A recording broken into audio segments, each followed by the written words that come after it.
Well, welcome to all the viewers that have picked up on this intimate conversation and are enthralled. You will be when you come into this and sit with us for an hour. Talking with our beautiful guest today is Mary Jo, and she is here in Aotearoa as well, lives in New Zealand, so it's a wonderful thing to bring these beautiful light beams into the light of the world, really, with this conversation. So I'll hand it over to and welcome Mary Jo, first of all. Great to be here. It's lovely to have you with us. And I'll just hand it over to Janine. She's going to read out your bio and introduce you. So welcome, Mary Jo. It's wonderful to be with you. We've been in this situation quite a few times, but usually the boot's on the other foot if you like, and you're the host. So a bit back and forth over the years. I was thinking of their interview, I think it was back in 2012 or 2013. I nearly meant to look at it just to remind myself, but you were interviewing me and then I've interviewed you, and yeah, here we go. This is the evolution with Mandy. Beautiful. It's amazing. All right, I'll just read your bio out to the viewers. Mary Jo was born on the west coast of Ireland. In 2008, she moved to New Zealand with her partner, Steve. Within a few months, they discovered Hamner Springs Alpine Village in the South Island and have lived there since. Like so many, she experienced a wonderfully dysfunctional childhood that was perfectly designed for her by her soul to unfold a healing, awakening, empowerment journey later. Little did she know that by following her own healing, transformational journey and taking leaps of faith in her heart again and again, that this would eventually lead her into empowering herself to create her dream life, business, and soul visions of harmonious wellness to support thousands of people. This began in 2010 by launching her holistic day spa business and expanded in 2015 with launching Vibrant Living Retreat with her partner Steve, and again in 2017 with launching Vibrant Wellness Academy that certifies her holistic intuitive massage students. One of Mary Jo's greatest joys in 2022 is actualizing herself and others as divine love ambassadors on earth and co-creating heavenly new earth realities as divine humans. Beautiful. Amen. Hallelujah. Praise us all in 2022. Thanks, Mary Jo. So, Mary Jo, we met about probably about 11 or 12 years ago, I would say, and have come together in conversation through your online platform a number of times now. And as you just pointed out, of course, way back in the early days of us meeting up when I interviewed you. I have always loved the bright spark of light that freely dances within you. There is a joy about you that's so endearing, not to mention the wisdom and the clarity you have. You've come a long journey from, in your words, dysfunctional childhood to deeply functional adult. Will you share with us one or two of the huge turning points or realizations during your journey that supported the creation of the joy seen within you now? Thanks for that. Well, I guess you know, if I take it back to even in the midst of that wonderfully dysfunctional childhood, one of those early memories that got really rekindled in 2009 was memories as a child where, in the midst of what was going on in my childhood and being quite you know, just within myself, feeling quite overwhelmed as a kid and just asking myself, what's it all about? And just getting this awareness, guidance, whisper of the soul that said, one day when you grow up, you'll understand. One day it'll help you to have more wisdom. One day it'll help you. I didn't have the word compassion, but that's what it felt like. You'll have more compassion and you'll be able to relate to a lot more people. So there was that sense of guidance back there. And so for my younger version, for my younger self, it was like, oh, okay, I don't get it now, but one day I will. And that sense that it had a purpose, even if I didn't understand it. And the reason I share that little nugget is I feel like I want to share it with everybody for these times.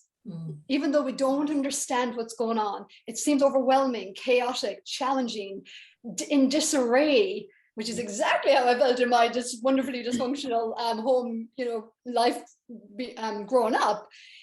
It has a purpose, and we will grow from this, and we will learn in wisdom, and we will discover, as we already are, so much of who we truly are. So my childhood was really preparing me for that. And then it was just a matter of time and heading out into the world and traveling.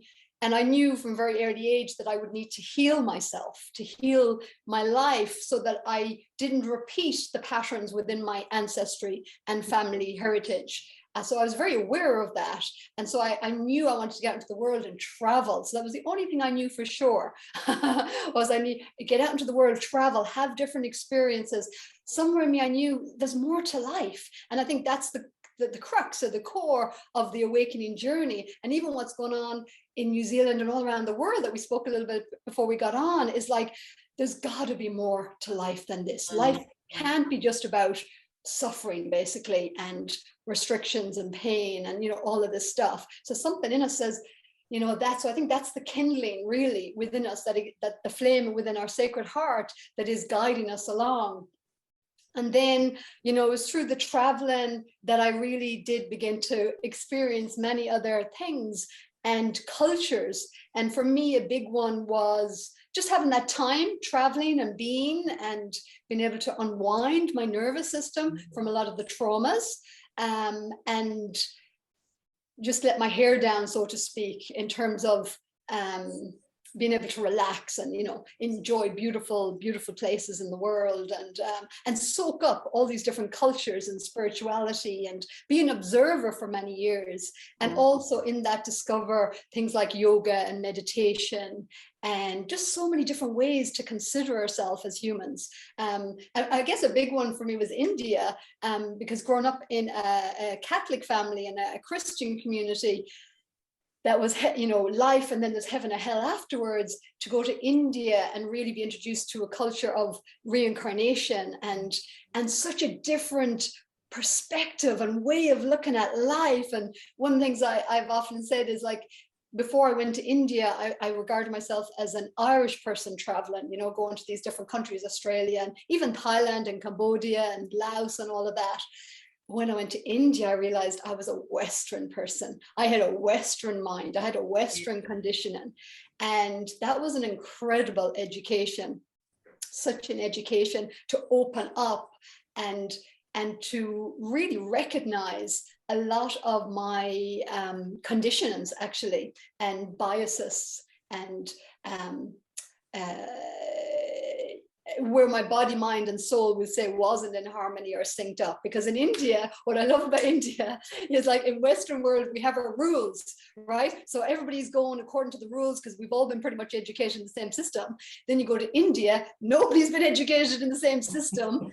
And especially on the streets, they're truly responding to our body language and the energy we're putting out. So such an education in discovering where I wasn't in integrity, where there was yes, no, which they were responding to, and getting that into sync. So India taught me to say no with my eyes, to get clearer, to get more integral with myself. And that took time in a room away from the streets, for about 2 weeks. So that was a huge learning, but very humbling. I think in India, for myself and my husband, it really humbled us. And I think something that's stuck with us in such a profound way that's never left us, and I say to some people who come through my retreats sometimes, I think every teenager, a month in India would do them the world of good, have that contrast. Yes. And really appreciate what we have, but also the contrast, because there's so much education in that. And then from there, what happened after that? Wow. Let's move it forward. Let's move it forward to just before I came to New Zealand. So as I said, traveling was what I'd always known for definite. That's what I wanted to do. So even when I went to college, I went to college, did industrial design, and then I did some jobs. I knew it was never, you know, it was really just, I was just going through the motions to get the money to go traveling, really. You know, I was having a nice life. And this was in Jersey, in the Channel Islands, which was wonderful. It was amazing. But it was really to go traveling. So traveling was truly my fulfillment for many, many years. And then on our way to New Zealand in 2008, we went through Central America. I went through Costa Rica, which is a beautiful country if you've ever been there. Yeah. And spent a month traveling around, which was beautiful and it was lovely. But I came to the end of it and it was like, I felt empty. And it was like, whoa, this is so bizarre. And then I got the message, it's time to not be a fly on the wall anymore. Now it's time to go do something with, you know, I wasn't sure, but, you know, everything, the trainings, the experiences. And a few months later, we show up in Hamner Springs.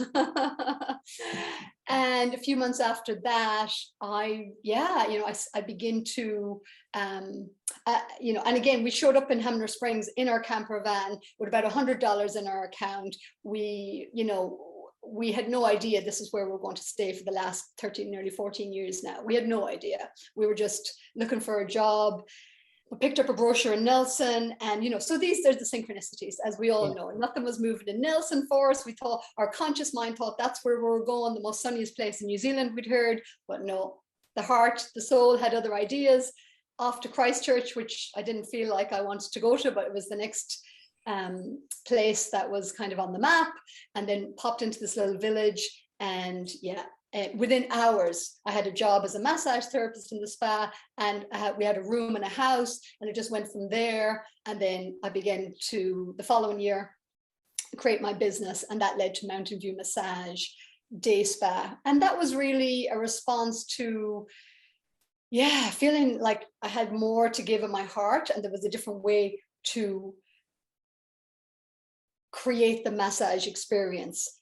From really caring, you know, and I would say the really core and what I would share and teach, and, you know, the essence of what we've been doing for these last 2010, that was this last decade, over a decade, and then my husband joining me in Vibrant Living Retreat, is really the essence of caring, really the essence of caring. And so through massage, caring, and when I teach my students the holistic intuitive massage, that I call it, really, it's coming back to simplicity, breath awareness, self-awareness, which a lot of therapists don't have self-awareness. No.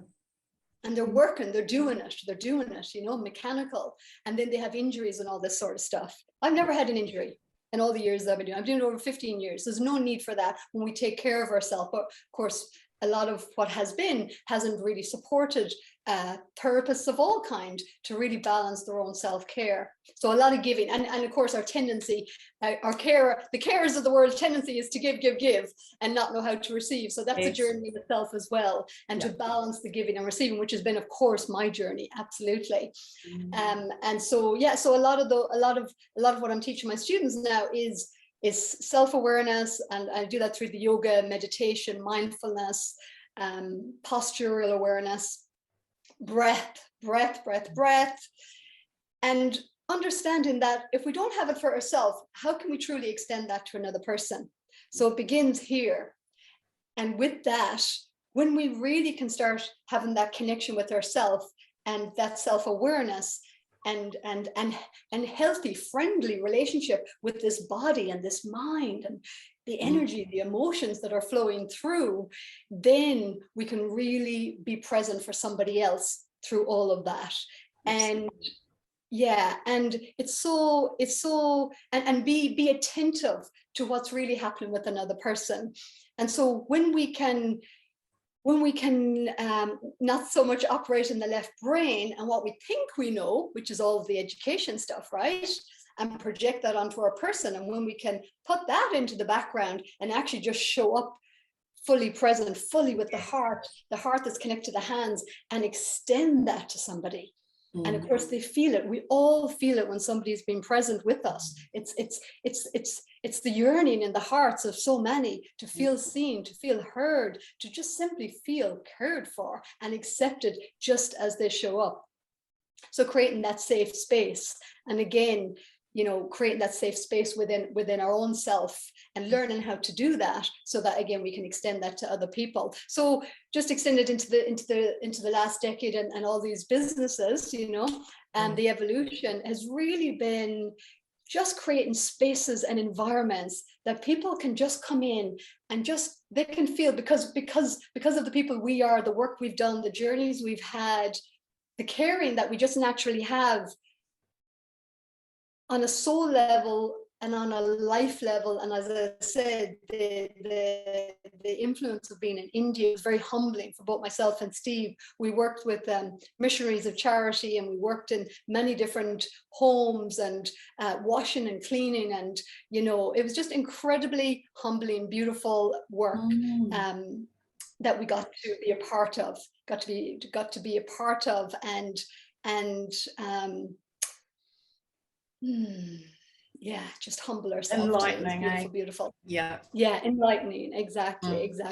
And so extending that presence. And I guess if I go back to my own childhood, and you know, when we've been through these journeys, as many of us have, of course, our challenges or dysfunction, whatever you want to call it, is like through that I was learning, through not feeling cared for, I was learning how to care for. So many experiences and opportunity, I will, you know, so I was being educated all the time. So it's all, that's why I mean, like the soul set it up, you know, so the education, so that I could, so I would be available and have the foundation, if you like, and the compassion to truly be present for others, and be, to me, and I'm sure you know this as well, you know, health and well-being at this, it's so simple. However, the components that it requires is a safe environment, so that we can feel that we can actually relax. We can actually relax and be ourselves, and releasing from the judgment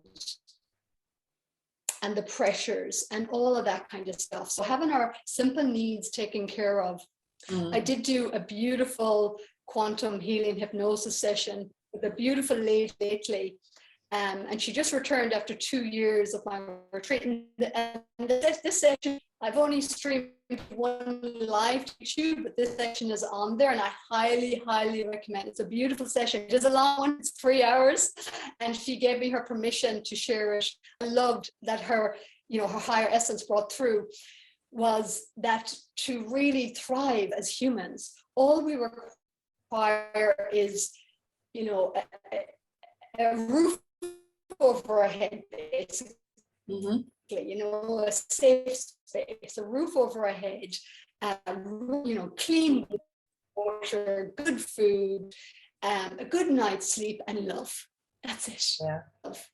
And from there, everything else will come. Are you still with me? Yeah. So in the session, she's saying, Mom, she has 3 kids. So what she was saying in the session is that from there, we know how to educate the kids. We know, you know, all of that will come once those 5 needs, you could say, when they're fulfilled. And Mary Jo, you are breaking up a little bit, but we're getting everything you're saying. It's all good. Okay. So one of the things I noticed for myself was, you know, you're mentioning creating the safe space and being present with your client as such, or the person that you're sitting with, and really being present so that you can hear, you're listening, you're seeing them. And I know for myself, that was such an uncomfortable space to sit in with somebody who was present with me, because, you know, growing up through life, as many of us do, we aren't seen, we aren't heard, you know, we're not given that safe space to be in. And I found that really difficult and very vulnerable. I felt really vulnerable. So for me, it was really out of my comfort zone, and it took me a lot to want to go back to it, even though I knew I got something from it and it made me feel great, you know, because somebody was really present with me. But it took me a lot to get used to being able to be there and give myself to somebody else to, you know, be present with. Yeah. For sure, for sure. So just to answer that, because that's a very valid point as well, I would say what we're also very good at here is really being very intuitive and discerning. So if people need space, we give them lots of space, because everybody is different, you know, so really adapting to everybody as a unique individual. Yeah. And you can pick up pretty quick, you know, and also being this Irish accent and ourselves, we're pretty jolly. So I like to make people laugh. Yeah. and as one woman said to me, as one woman said to me, she returned for her third retreat just a few weeks ago, and she's such a funny, hilarious woman. The stories, and you know. Yeah, and so she has a few things going on, and I remember one of the times she said to me, "I don't want any of that coaching," or something. I was like, "Okay, whatever, okay. You want all the retreat, and but you don't want any coaching, okay." And you know, and she keeps returning, and finally, I said to her again, she's got some physical issues up, and I said to her after I think it was 5 years or whatever since I mentioned to her first about this quantum healing, and anyway, she was just laughing, saying, "Okay, I'm finally ready to look at that and open to it." But another thing that she said to me once, or even just actually, I think it was just the last retreat, she said, "I love how you can be with such," I can't remember exactly her words, but such serious stuff and bring a joy to it. You know? And I think that's the thing when we've been through what we call it trauma, challenges, and we have been on our own journey and moved through it. We can't. It's not, you know. There's a presence, but it's a presence. That's where the, you know, compassion. But it's more than that. We hold. I feel like there's a certain frequency, that a bandwidth that we can really provide. You know, there's so many dynamics, if you like, or aspects of awarenesses to it, and I guess, you know, I guess that comes from really the wisdom of the old soul, really, that have been through so many experiences on this earth, and when we can resolve that within ourselves, and we're not operating from it, you know what I mean, from our wounding or whatever, our patterns, then we can, you know, and we can get really clear in ourselves. We can just be so, have like an expanded sense of presence, but it's a presence with a knowingness as well, and people can feel held in that, because, you know, sometimes what I say to people is, who wants to listen to somebody who's been through nothing, who can't relate?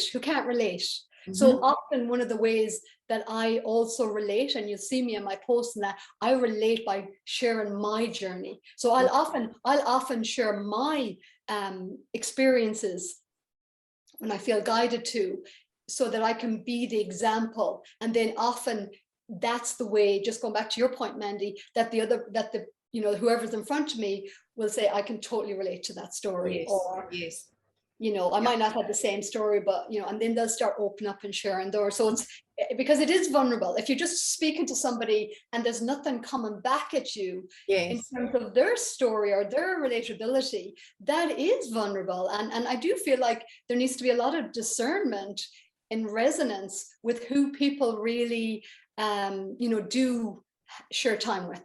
And you know, I know in my journey, I feel like I've been guided so much so, you know, to those right people along the way, that we're always going to be encouraging, empowering, affirmative, and just keep me on the path of my expansion and growth, and remind me who I was. And I think that's a very you know, important thing, because, you know, you know, you have to be discerning. Yeah, you do. And I remember when I was carrying my first baby, and you know, hunting out midwives, and the midwife that was suggested for me, I went and sat with her in a session, and she was complaining about women screaming in labor, and I thought, sat there listening sort of thing. And it came through that she hadn't had any babies. She'd never been pregnant. So that instantly was not my lady. So we need to connect. It's definitely a connection on being able to, be aware of what everyone's gone through and relate to that. And and also, like for myself, we can only ever speak for ourselves. When I'm with somebody and we're in connection, if they come to me as a client, I hold the space of love for them. So I create that space before we come together, and I let them really know that I see them.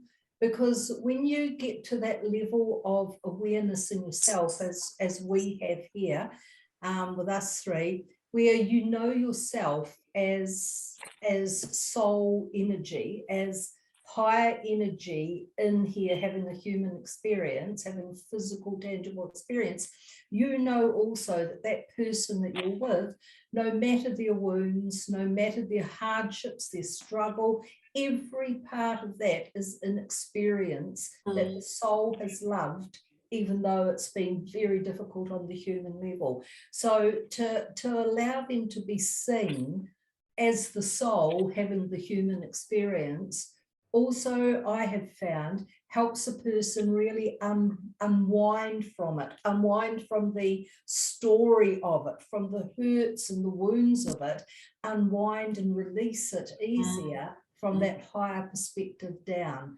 And that's very honoring. I've always found it very, very honoring to say to a person, I really see you, but I say it in such a way that they feel the words, and so they know it's a safe space where they can unwind.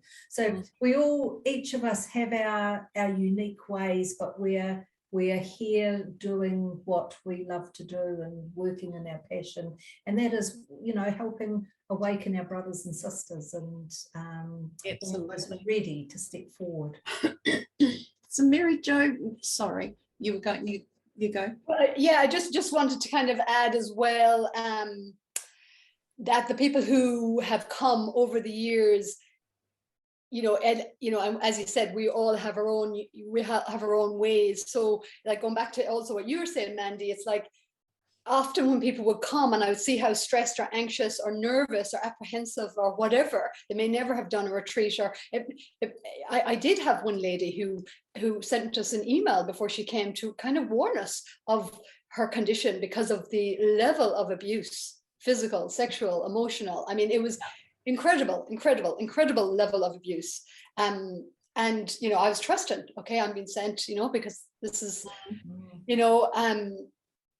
I can, I've been sent who I'm here to serve. And I had to build up a relationship with this lady before she came. And I did this 21-day online wellness adventure, I called it online, where she started to connect with me. And even before she came, there was a moment of, one of the videos I'd shared in this 21-day wellness, where I was talking about forgiveness and how important forgiveness is for yourself and And, of course, that's going to be a place, if you haven't heard that before, like, what do you mean? What do you mean I have to forgive this person or whatever, who's caused the abuse to them and the pain and suffering.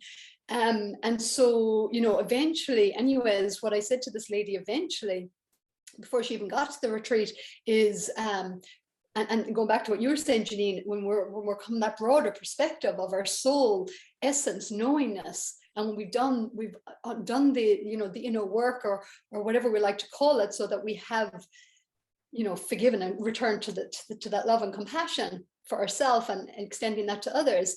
I said to her, please don't ever ask me to see you as a victim. Because if I was to see you as a victim, then somewhere in me, I would still have to have a belief that I was a victim. And I'm not willing to do that. And I'm not, so please don't ask me. And that got through. She got, and she came here and it was amazing. And she had a huge transformation, so and then, from that to people just wanting to come to have a good night's sleep. Because rest is medicine. Going back to what I said, a good night's, a safe space to be, good water, good food, which, we offer here as well, or a juice fast or a detox. And detox, of course, is to release some of the overload on the body, the mind, the emotions, the spirit. And of course, the other thing that I wanted to mention is, of course, the yoga and the breath. So, sometimes rather than talk too much with people, because I can see how stressed and how full they are, that they can't even write in a few. Often I'll even say on the people before they come, we just have a short consultation forms, just so the people are like, oh no, not more paperwork. I just came to to get out, not to have to think. Yeah. And so if I feel that people are just up to here when they come, I really say very, very little, and I really I get them on the mat and we start focusing on the breath and the yoga and the poses and the releasing that way. And then they're like, oh, come back to center again. And then it just unfolds very, very organically. And I think that's, there's no, when we trust ourselves and when we're being guided, and that's of course a bit of an art and science, or art and the science, but art of trusting, that things just unfold uniquely and organically, and that's the beauty of it. That's the joy, actually. Yeah. So, Mary Jo, what was it about New Zealand? Like obviously you didn't realize this was where you're going to be parking up for a few years. But could you feel, is there a feeling state that you had around Aotearoa to other countries around the world that you traveled into and through? Well, we traveled in Australia in 2003, and that definitely put New Zealand on the map for us, because the idea was that we're going to go from Australia to New Zealand. However, we weren't ready. We weren't ready to come here. Still needed more adventures, needed more experience. And so that's when we actually went to India and spent 5 months there instead. Plus, our money went a lot further in India than it would have in New Zealand, so lots of practicality. But it was more that we needed more contrast, and we needed that Indian experience and other experiences. But it certainly put it, very, very much in our minds, and it was just a matter of timing, really, before we came back. And then we did push it out. We went back to live in Jersey in the Channel Islands, which is part of the UK. And we really pushed it out till as far as we could, until we really needed to come when we're on the 1-year working holiday visa, and Steve was going to just turn to 31, and it would, we would have lost the visa. So we came, and what was so interesting when we the first time we flew, and never been here before in this life, and I just got this overall this feeling on the plane, and I said to Steve, welcome home. Oh wow, cool. We hadn't even touched down. And so once we touched down Auckland and around there, I was like, okay, I wasn't quite feeling the homecoming I felt on the plane.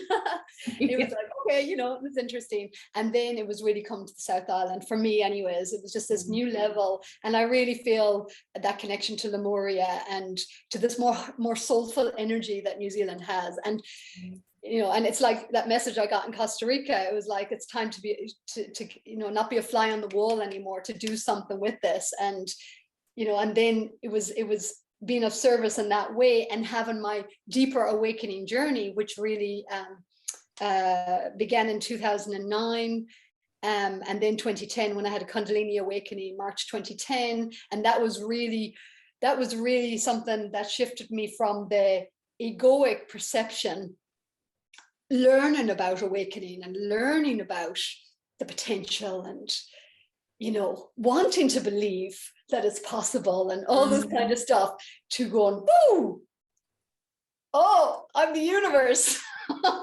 Yeah, wonderful. And all these just awarenesses and knowingnesses, and like totally expanded into that realm of my higher self. And it was like, whoa.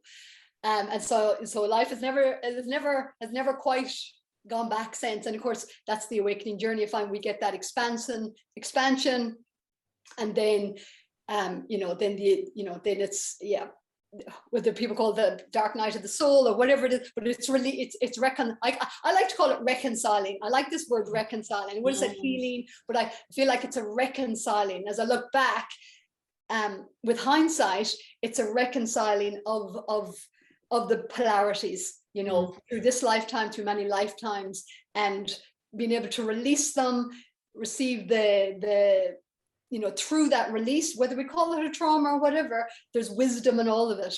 Yes. And as we begin to unpack it and have the recognition, even because of course a lot of it can be not conscious, right? So from the unconscious becoming conscious, having that recognition and unpacking it through our expression, whatever that is, whether it's tears, whether it's a session, whether it's dancing, whether it's out in nature, whatever that is that's moving that energy, poetry, writing, books, whatever it is, and have the forgiveness, the recognitions, the realizations, the wisdom, and it's like, okay, relax a little bit. And then the next one pops, and then the next one pops, and the next one pops. And then as they're popping, of course, they're holding the density. So with each pop, we're getting a little bit lighter, a little bit lighter. We're unpacking the bags, unpacking the bag, sending the wisdom. and bit by bit, then it's the higher self and the lower self, just becomes into more alignment and gets more congruent, I feel, and we become more present on this planet, which we're all pretty much at that stage, I feel. Yeah. And if we were to wind it forward all the way to this present time right now, how good is it for you to be on Earth right now? Oh, my soul giggles.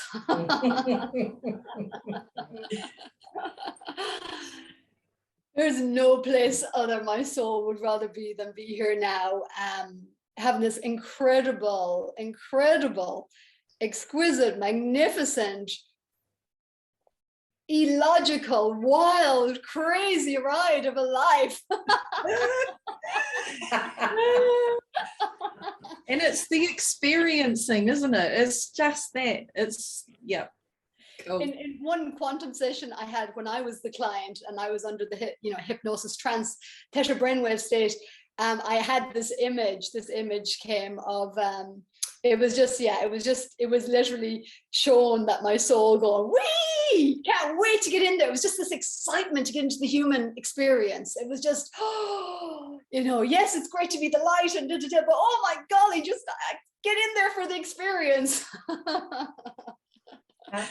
I love it. And to extend that out is to connect with beautiful souls like yourself and to have our awakening and our realization and to be able to presence more of our light on this planet. And it's exquisite, these energies, that to be so supported in it and have the journey and now that there's so many millions and millions of other people going through this journey now, and of course we hold them all with compassion because we know it's a challenging journey, and it's an exquisite journey, and it's all happening simultaneously. I would say it's like the humans crying and the higher self is laughing, or the cosmic giggles. I know, going woohoo. Absolutely. And with change being a constant in our life now, there's never been a time like this to be able to experience from the level of soul, to be able to experience as much as we get the opportunity to experience on a daily basis now. So we can fit into a week what we would normally fit into a year, if not a few years in the past. And the changes that we have in our life now, it's like going through lifetimes within a month, So the soul is loving it. Us as soul, our higher selves, like if we can get beyond, I know that us three have, but I'm talking to the general population here. If you can get beyond the fear and the smallness that comes with the mind, soul, higher self, is loving this time right now, and like you say, is just immersed in it, is savoring it. Absolutely. And excited of what else is unfolding, because we're just in the very small stages of creating this new beginning and this wellness too for the planet and humanity, which is going to be exciting. It is exciting. So what vision do you have, Mary Jo, of the new Earth? What would you, how does it look? This would be a good one.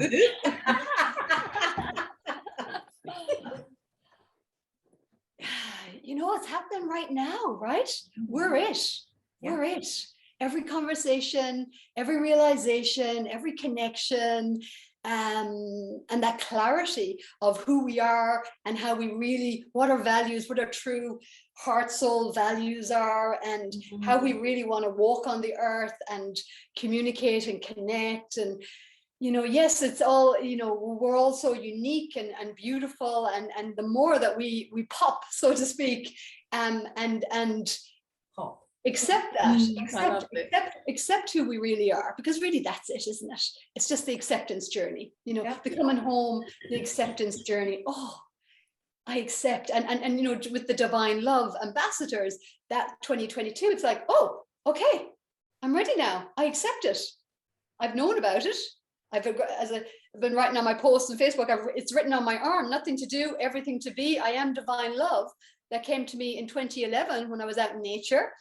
And so this last decade, over a decade, has been moving from nothing to do, which is more that patriarchal masculine within myself, just that part settling down and releasing the need to earn love or to earn money, even to earn a living or earn my sense of value or worth or whatever from the outer world. So releasing more of that energy to rebalance with the feminine, or everything to be in the beingness, that more expansive, connected, flowing, trusting consciousness essence. And from I am divine love, from that, you know, from that balanced, from that balanced perspective, I guess, or balanced essence. I was in neutrality, but you know, from that deep acceptance, that deep compassion, that deep all is well, that deep knowingness that this is all happening for us, and we are unfolding it together, and it is exquisite and magnificent, because we are exquisite and magnificent. I see you talking about arms. I noticed on your Facebook page that you like taking bites out of people's arms now. Yes, and I did giggle when I read that too. Yeah. It was like, yes, I get it. Yeah. So I thought it was such a funny way of describing a bit of frustration in the moment, maybe, you know. Yeah. Absolutely, it was funny. Yeah. Wriggle. I could. Yeah, and I think you know, that's been, and I'd love to hear your kind of perspective on it as well. But for me, certainly these last 2 years has been, with everything going on, to, you know, from that level of big trend, Ping.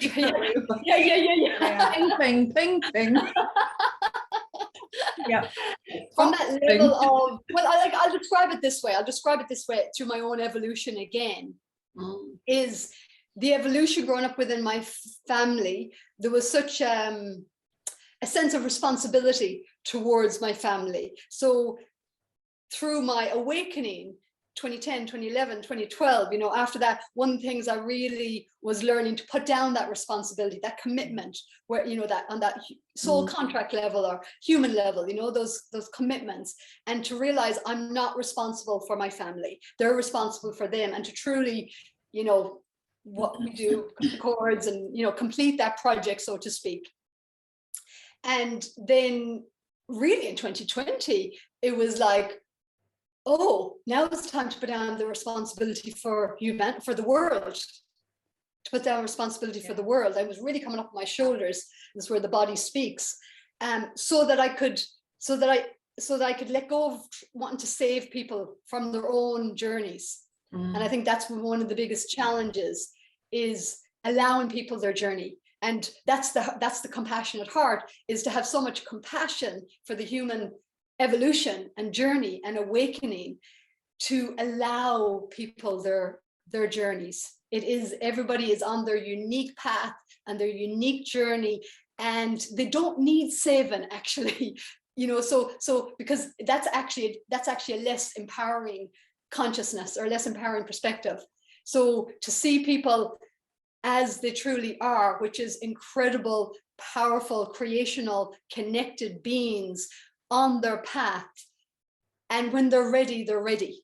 And when they're ready, they'll be guided to that perfect person, perfect circumstance, perfect whatever. And that to release the healer in me actually has been a interesting challenge journey. Not that I don't get to show up and support people, but to release my identity, to release that attachment to that, or to put that project down, so to speak, and kind of trust that it's already happened. You know, life has got this. Mary Jo, you don't need to get in there and try and fix it all in your human nature. You know what I mean? It's like, you know, really sit back and trust your presence and your beingness, and that you're another level of self-value and enoughness that goes beyond that, even to hold an even more expansive presence and allowing and consciousness for the planet, for humanity, actually. And again, it's like, yeah, you came through your journey, so trust that others are going to do the exact same, you know, which is a beautiful honoring, really. And then lately, which has been so interesting, literally lately, as I'm beginning to realize that more multidimensional gifts are tapping on my shoulder, is putting down the responsibility of being a human. And and having the awareness of the rules, or, you know, what we agree to walk the human path, to pretend to be a human. And now it's time to release some of that, so that I can really start accepting more of my multi-dimensional gifts and nature and naturalness, actually. So that's kind of an interesting evolution. And just remind me, what was the question there? Where do we start with this? It's about the biting on the arm. There wasn't actually a question. It was a desperation. Yeah, that was it.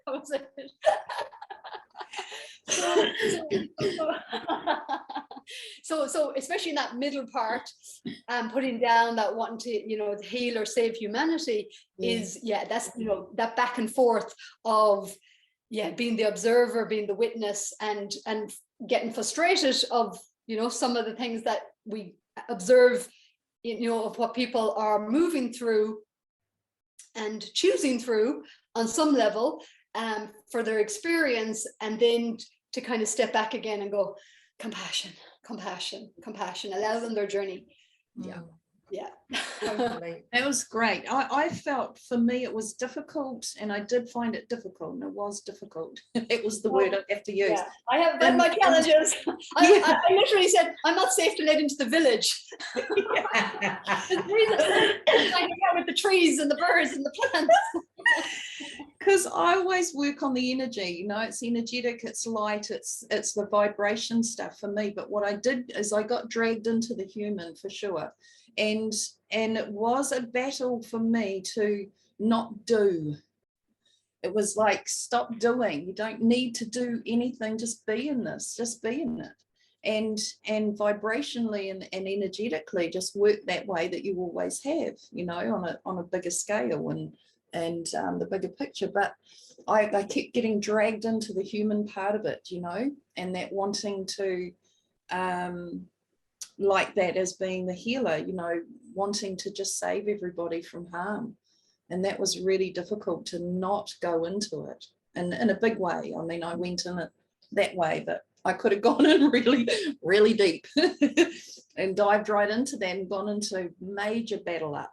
But just had to really keep coming back to that place and integrating, because it was reinventing or reintegrating, I suppose, bringing things up again that, you know, we looked at way back. It was like, wow, now we're back here again with this stuff. You know, it was really interesting. But when we look at the deep threads that we've had to our humanity, you know, we've been living this way for such a very, very long time, many lifetimes, eons. So it's a huge program to break free of, and not go into the warrior, the battle up, the warring that we used to do all the time. I think that's a big part of it, is putting down the old consciousness. Yes. Absolutely. And yeah, as you said, there's definitely been some of that along the way, and then noticing my reactions, and then being with those parts, and recognizing, absolutely, of course, it's brought up past lives and patterns. We've been through so many cycles and patterns before, so we recognize that again. The soul recognizes it, so it brings up that energy, and so then the opportunity again is that reconciling it, and absolutely, whatever needs to be released and accepted, and yeah. And I think I know for myself, and I know many of us do this, and that's working with it in the bigger picture, in the sense that we are not just purging our own, it's purging, clearing the planet, clearing energetically and vibrationally what's sitting around. And so therefore I find not to ignore, because I think too many of us sort of, I used to, but I don't anymore, of course, but it's like ignore what the body's saying and ignore what's coming up for you, and just not so much bury head, but try and back it up and just leave it there. Whereas when we come into it and we really do accept it and we surrender into it, we're quite often moving something for more than just ourselves, clearing out. Yeah, so energy doesn't lie, and as sensitives and empaths and intuitives and all that, we're sensing it all, and so having that discernment of, and I guess that's when we do our own inner work. For me, definitely the body is a huge messenger when there's patterns within me and that are being expressed something physically. And that is something there for me to dance with, cry with, explore, discover, whatever it is. But take self-responsibility around, and to be discerning when it is more collective, and then where does one stop on the other end. However, I guess and it is a discernment thing as well, and checking in is just not getting caught in the pain body, and really expanding, and I a lot of the people who I teach the massage training, they're people like myself. They're empaths, they're intuitives, they're highly sensitive. They're great massage therapists because it's a gift. And one of my little sayings that I share on the training is, what used to be the pain and bane of my life is now the saying and the gift of my life. And that's what allows the magic, and those inner, clairs and all the rest of it, but to make them empowering. And so I love empowering people similar to myself who have these incredible sensitivities, if you like. And so one of that is, really healthy self-esteem, absolutely healthy self-esteem, doing some energy practices so that we clear our channel, and can really grounding, so important, connecting to the core of Gaia, and really expanding out our field. And one of the things I say to my therapist when I'm training is that when you put your hands on the body, everything is theirs. Everything is theirs. So don't personalize, because the minute we personalize, we take it on. If we say it's yours. Yeah. And it's really acknowledging just how friggin' masterfully quantum brilliant we are. And that energy is, we're all connected, and energy is in full communication. And so, that's the re-education, so to speak, or the relearning, or coming back to, is that. And so when we can bring it back to the simplicity of energy and communication, it really starts to simplify so much. And we start trusting that communication, and not making a story of it up in our heads, So I think that's that's discerning. But of course, that's where nature comes in, right? Spent most of the last 10 years out in nature, and just releasing. And even this morning I was in the hot tub and the sauna, and I just noticed with the jets on my back, and again just feeling this next release of old, just it's like old energy connections, old consciousness just kind of falling away, so that I can feel an expansion in my field for more new light, new consciousness, new possibility, new expansion, new expressions, etc. Fantastic. So So one of your greatest joys for this year, 2022, is actualizing yourself and others as divine love ambassadors and co-creating heavenly new earth realities as divine humans. How beautiful that is, that sentence. So that sounds delicious. And you're speaking- Absolutely. Now you know my new earth vision. It's very delicious. and you're speaking my language, and the language of a rapidly growing number of us when you speak like that too. So what does that look like to you personally? Yeah. Co-creating heavenly new earth realities as divine humans. Yeah. Love ambassadors. Love ambassadors. Yeah. Again, it's the acceptance piece. And so with my Facebook group, I'm offering a 7-day initiation, which of course I took myself through. And so like anything that we're being guided, I didn't really understand. I'm guided, I want to do this group. And then the first week, you know, what I talked about in some of the videos I did, is showing up every day. And I felt like my higher nature was taking my lower nature, the part that doesn't want to show up on camera, the part that is like, oh, judging oneself, or the part that whatever doubts itself, or whatever it is. And taking herself through that initiation, which is, it's okay, I got you, I love you, I'm showing up for you, you're enough for me, I'm there, I've got your back. So that's the invitation to the 7-day initiation, really. And what I've realized through it really is the acceptance piece now. And as we move into the new consciousness, we are holding and reflecting back to each other that it's okay to accept that now. It's okay. It's okay.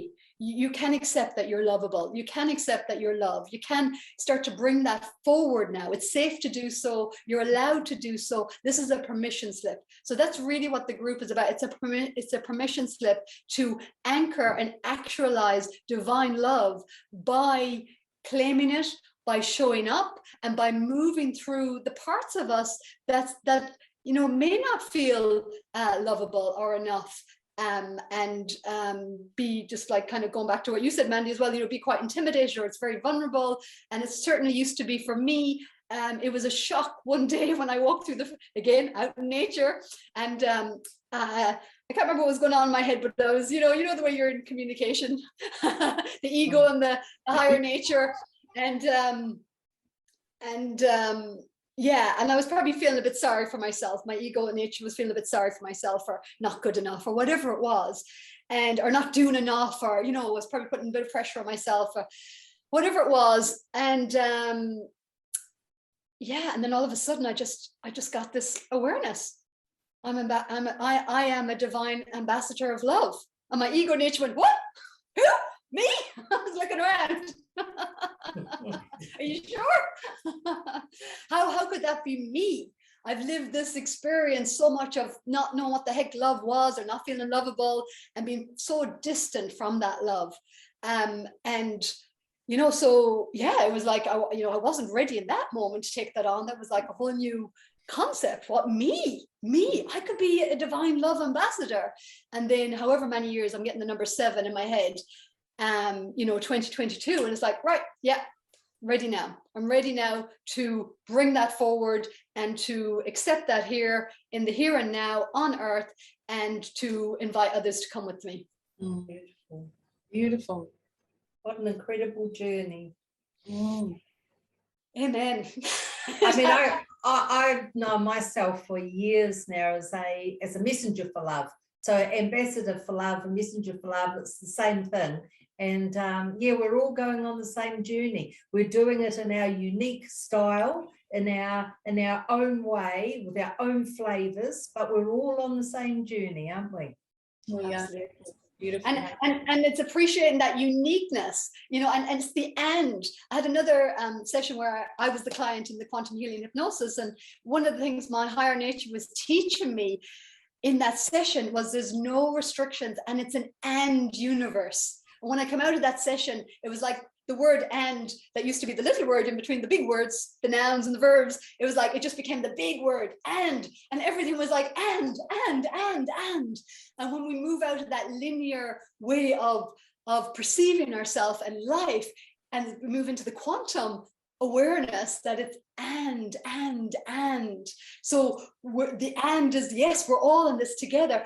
And each person has their unique thread, their unique flavor, their unique magnificence, their unique way to express and share, and it's all beautiful. It's all, and as I share sometimes in my retreats, it's like nature doesn't go around going, oh, I wish why it's not fair, I don't have the leaves on my arm.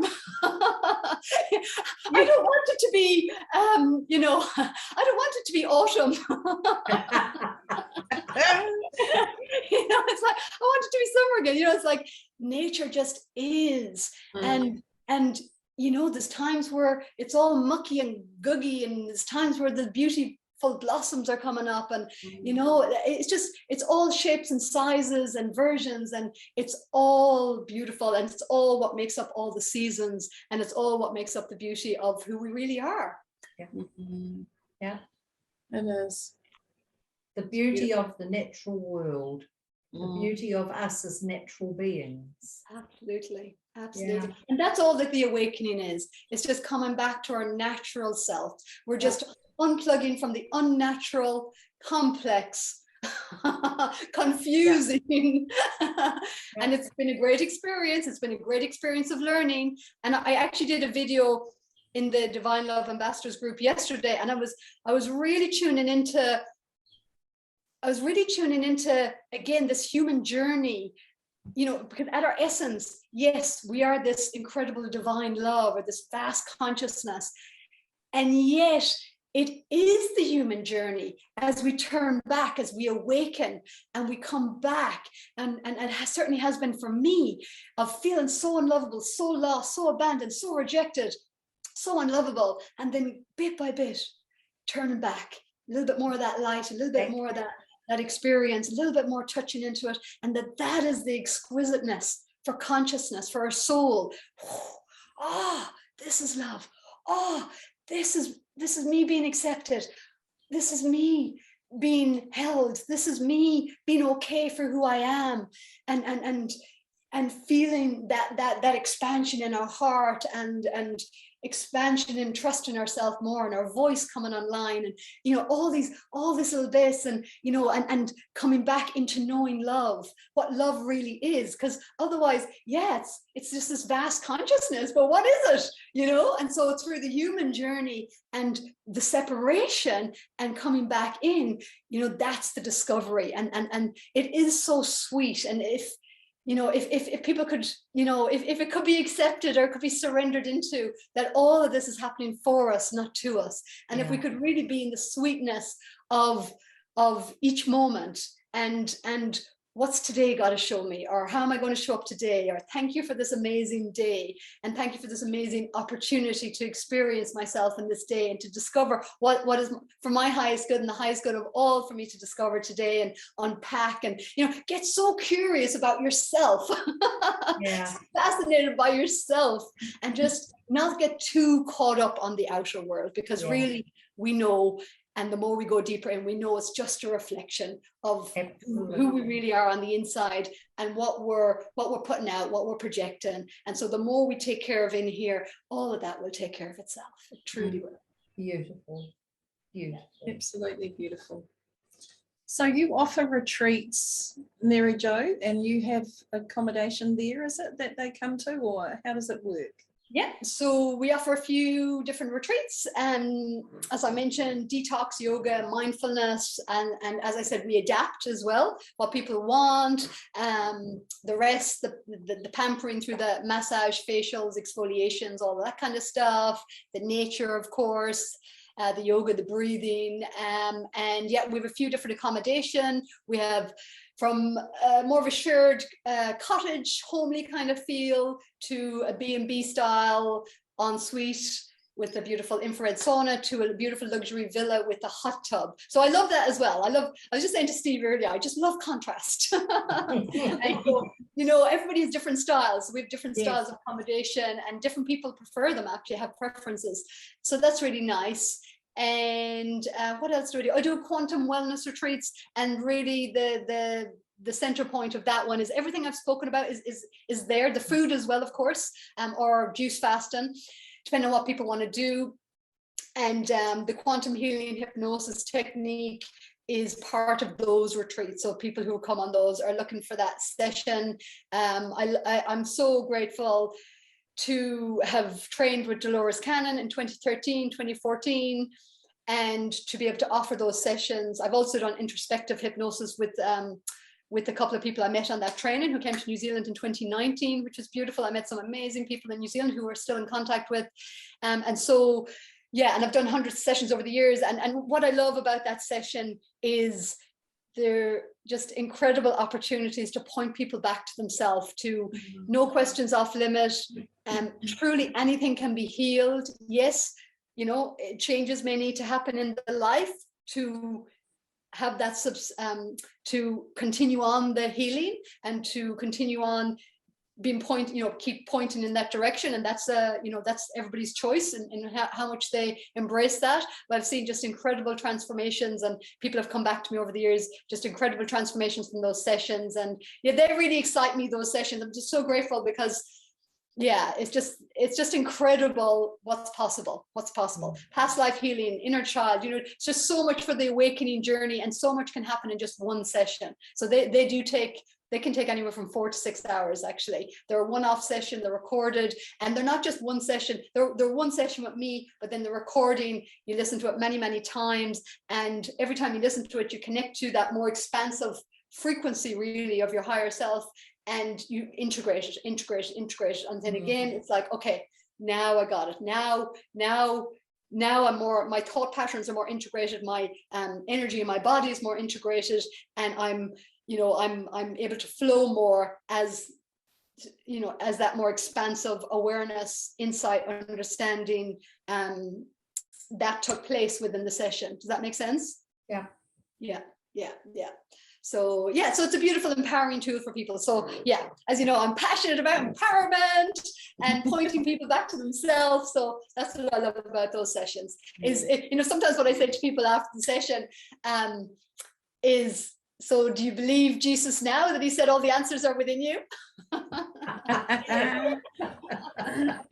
Yeah. I think you're just passionate about passion myself. Yeah. That could be true. Very beautiful. Living, right? Living, really, truly. I mean, I think that's the opportunity. Is what's it actually like to truly live? Like to truly live without being in survival, without trying to avoid death, without trying to avoid uncomfortable conversations, uncomfortable emotions. What's that like? Exactly. Ooh, exciting. Yeah. Very exciting. A lot of joy and a lot of fun and a lot of creativity, and I think you mentioned earlier, Mandy, we're just at the, you can just feel that we're just we're just at the momentum is really just beginning to kick in and build. Yes, I was showing towards the end of last year, for a few months before the end of the year, that the shift in December, which I really felt come in with that moon, that full moon, it was a really big energy. And and I talked in a live about the ether shifting. It was like watching the whole thing move, and the impact in my body when that happened, and that was in December. And when I asked what that was, it was that we just moved into a new timeline. So I saw things really moving, and they've switched over from that time, and the energetically we've really ramped up, and it's got very intense, which is awesome. And then I was showing in January was going to be the month where, and they showed me them like cylinder, the cylinder prayer wheels that they use in the temples in Tibet, where they have the big cylinder and they spin them as they walk past.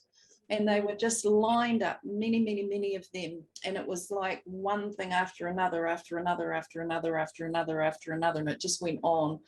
January was going to expose one thing after another, after another. And this is seeing that, this month.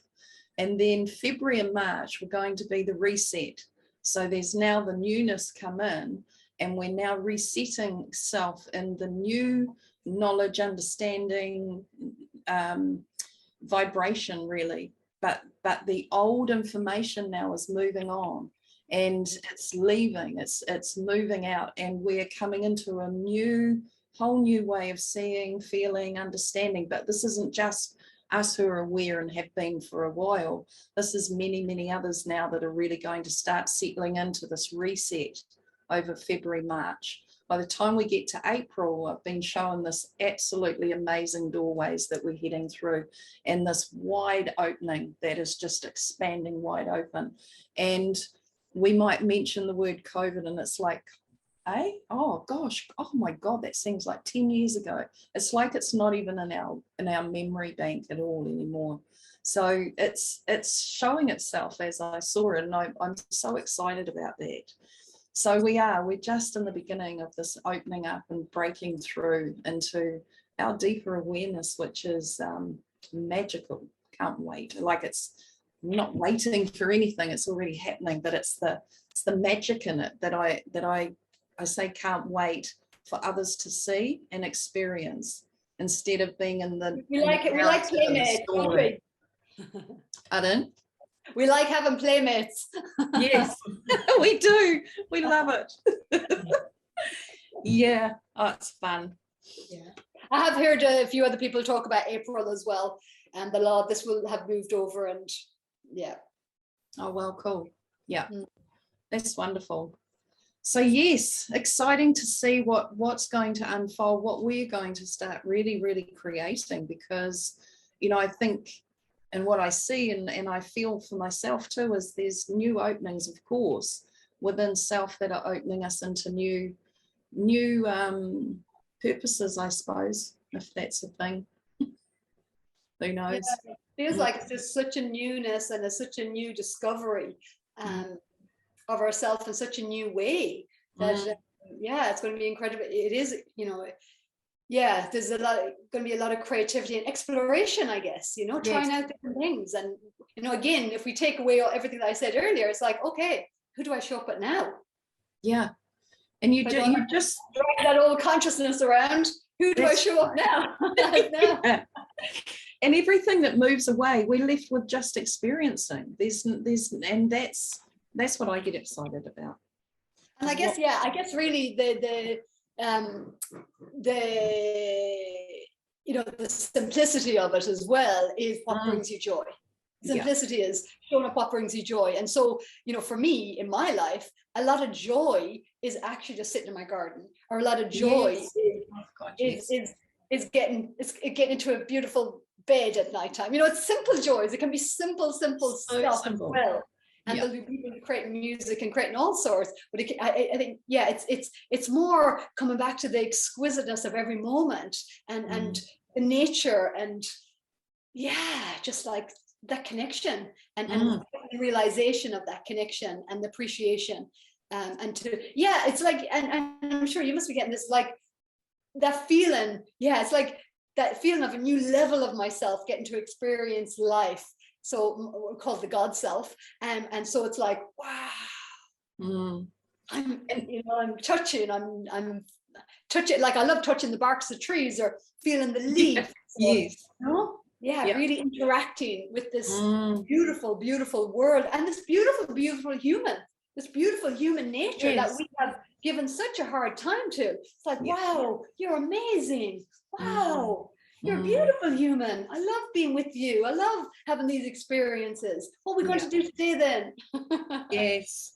We're joy-seeking beings. We seek joy all the time. We're never more connected than when we're in our joy. Joy is an even higher vibration than love is. So, if it gives us joy to touch the bark of a tree or to feel the grass under our feet, if it gives us joy to read a book or stand in the ocean or hop into a beautiful comfy bed, whatever it is, seek it, be it, allow it, open to it. And if you notice, the light is different, the light of the light, have you sort of noticed that? Like, I find I have really often blinding. Yeah, I have often times. And if I cover my third eye, which I know one lady laughed at me when I said that, but honestly, covering my third eye just helped me to be able to see out there, because it was too blinding. So it's definitely changed. Yeah. I guess I'm in a lot of vibrant energy, so we have a lot of vibrant colors around us. And yes.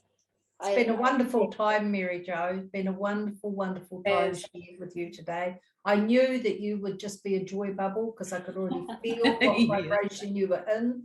And I thought this is going to be lovely. Yeah. Mm. It has been. Thank you so much. And yeah, it is a joy, my highest joy, to be here with you and to share and to care and to be here together. And I mean, together in the biggest sense, Yes. and uniquely and together. Yeah. Yeah. No, absolutely Absolutely. beautiful. And thank you for joining us, definitely. Yeah. It's lovely. Thank you. Awesome. Divine blessings of love to all. Yes, absolutely. Thank you. Bye-bye. Bye. Bye.